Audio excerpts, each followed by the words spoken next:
শীতকালে এটা আমার বাড়িতে হওয়া চাই আর চাই। কারণ এটা না হলে শীতকালটা ওদের কাছে কমপ্লিটই হয় না। এটা হচ্ছে মটর ডালের বড়ি। ভালো করে ভেজে নিয়ে একটা জায়গায় গরম জল বসিয়ে দিয়েছিলাম। আর এদিকে আজকে রাত্রির বেলা একটু ফুলকপির পকোড়া করব গরম, গরম ডালের সাথে খাওয়ার জন্য। আর বাবুর গালে তো দেখছো দুখানা বড়ি চলেই গিয়েছে। বড়ি ভাজলে ও না টুকটাক করে খেতেই থাকে। ফোড়নে দিয়েছিলাম কালো সর্ষে আর একটা শুকনো লঙ্কা। অল্প তেল দিয়েছিলাম, অল্প একটু হলুদ দিয়েছিলাম আর ওদিকে যে গরম জলটা করেছিলাম এই তেঁতুলটাকে গোলার জন্য। তেঁতুলটাকে গুলে নিই না ছেঁকে নেবে, নয়তো নিচে বালি থাকে, ব্যাস আর কিছুই না। এদিকে এই যে জলটা টকবক করে ফুটছে ওর ভিতরে চিনি দিয়ে দিলাম। আর যে যেরকম টক মিষ্টি খাও সে সেরকমভাবেই দেবে। দিয়ে ফোটার সঙ্গে সঙ্গেই আমি বড়িগুলো দিয়ে দিয়েছিলাম। এদিকে আমার মটর ডালের বড়ির চাটনি রেডি।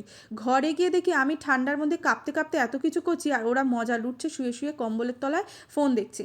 পকোড়া তো আমার রেডি, বড়ির চাটনিও রেডি, এদিকে গরম গরম সিদ্ধ ডাল ভাত আলু ভাজা আর বাঁধাকপি দিয়ে মাছের মাথা দিয়ে চচ্চড়ি। আর কি চাই বলো, জমে গিয়েছে আজকে।